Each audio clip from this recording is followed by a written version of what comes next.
Senadores têm novas regras para a apresentação de destaques em plenário. Senado vai contar com o Observatório da Mulher contra a Violência e Comissão de Direitos Humanos debate inclusão social nos bancos brasileiros. Você vê nesta edição. Boa tarde.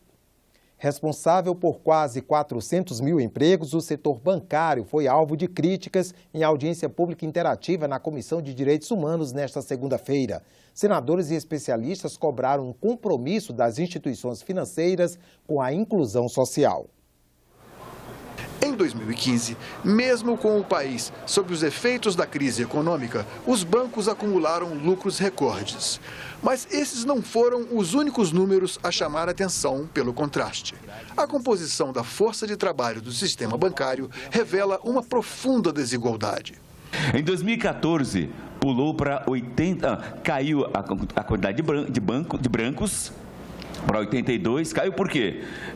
Não porque o negro entrou, caiu porque os bancos informatizaram e expulsaram muito trabalhador para a rua. E subiu 16% para 16% o número de negros. Subiu por quê? Porque nós negros marcamos em cima, exigindo nossos direitos. Mesmo convidada, a FEBRABAN não mandou o representante à audiência pública. Em 2009, a entidade lançou um programa de inclusão social. Mas, até agora, a iniciativa não apresentou os resultados planejados. Dá para se estabelecer, a partir desses estudos, as metas e compromissos de inclusão da população negra. Ou seja, a situação é essa, e essa situação tem que mudar daqui para 10 ou 15 anos. Mudar não só do ponto de vista do crescimento do contingente de trabalhadores negros, mas principalmente do ponto de vista da ascensão social, que é mais importante. A discriminação, o preconceito e não cumprimento da própria legislação da política de cotas é também muito forte nos bancos em relação às pessoas com deficiência. Então, Frei Davi, não é só contra o povo negro, é mais sério ainda, porque nós temos pessoas com deficiências brancos e negros que passam por todo esse constrangimento. Dar mais voz e espaço às minorias nos debates em plenário é o objetivo de uma modificação feita no regimento do Senado que cria novas regras de apresentação dos chamados destaques. O destaque é uma emenda ou uma parte de um projeto que passa a ser discutida em separado e com mais detalhes pelos parlamentares. Ele é útil, por exemplo, quando há consenso em relação ao teor da matéria e discordância em torno de alguns pontos. Antes, qualquer pedido de destaque precisava do aval da maioria simples dos senadores para ser discutido e votado. Agora, as bancadas têm a garantia de pelo menos um destaque por proposta.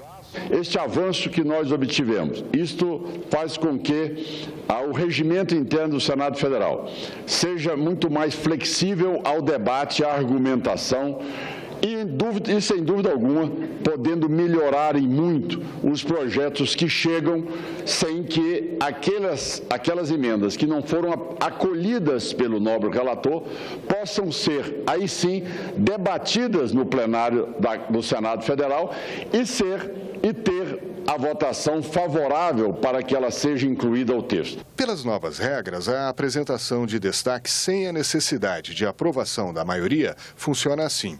Bancadas com 3 a 8 senadores têm direito a um destaque. Se o bloco tiver de 9 a 14 integrantes, são 2 destaques. E aquelas bancadas com mais de 14 senadores, 3 destaques. Com isso, a gente dá mais espaço e dá mais voz para as minorias e até mesmo para partidos menores, mas a gente também não inviabiliza as votações do ponto de vista da dinâmica que o plenário precisa ter.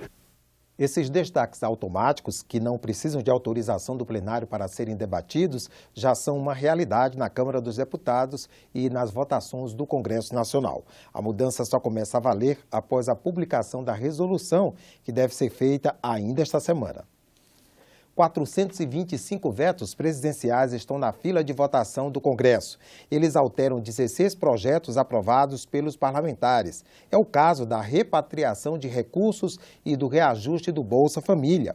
Uma sessão do Congresso para votar esses vetos está marcada para esta terça-feira, às 7 da noite. Na lei de repatriação de recursos, a presidente Dilma vetou, entre outros dispositivos, a inclusão de bens como joias, pedras preciosas e obras de arte, o pagamento parcelado de impostos e multas e o compartilhamento com estados e municípios dos valores arrecadados. A presidente Dilma Rousseff vetou também o reajuste do benefício do Bolsa Família pelo índice oficial de inflação de maio de 2014 a dezembro de 2015. Como não houve a competente previsão orçamentária, isso implicaria o desligamento de beneficiários. Para derrubar um veto, você precisa de, no mínimo, 257 deputados e 41 senadores.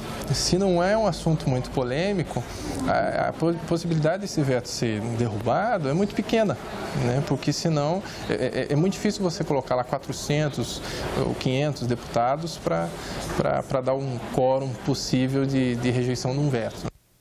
Os senadores aprovaram recentemente mais de 20 propostas que beneficiam as mulheres. Uma delas cria dentro do Senado um observatório para produzir e organizar estatísticas sobre a violência contra elas.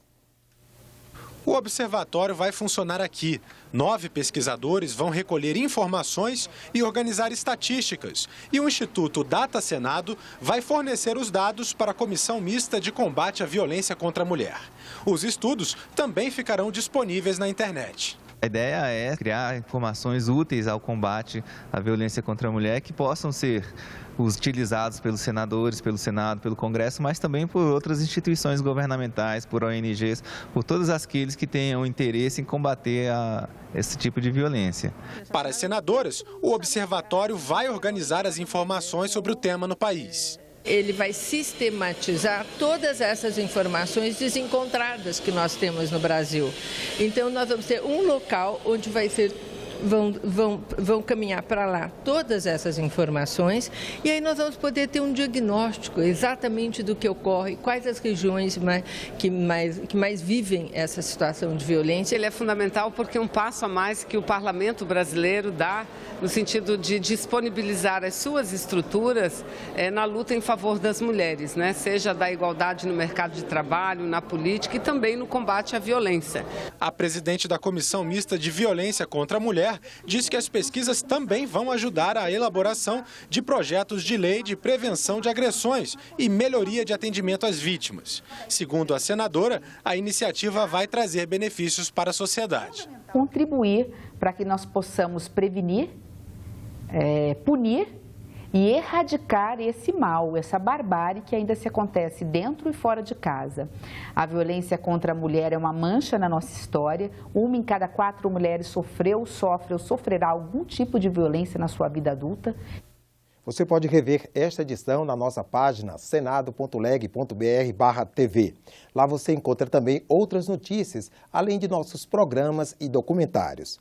Você assiste em instantes à sessão plenária não deliberativa desta segunda-feira. Obrigado pela audiência e continue com a nossa programação.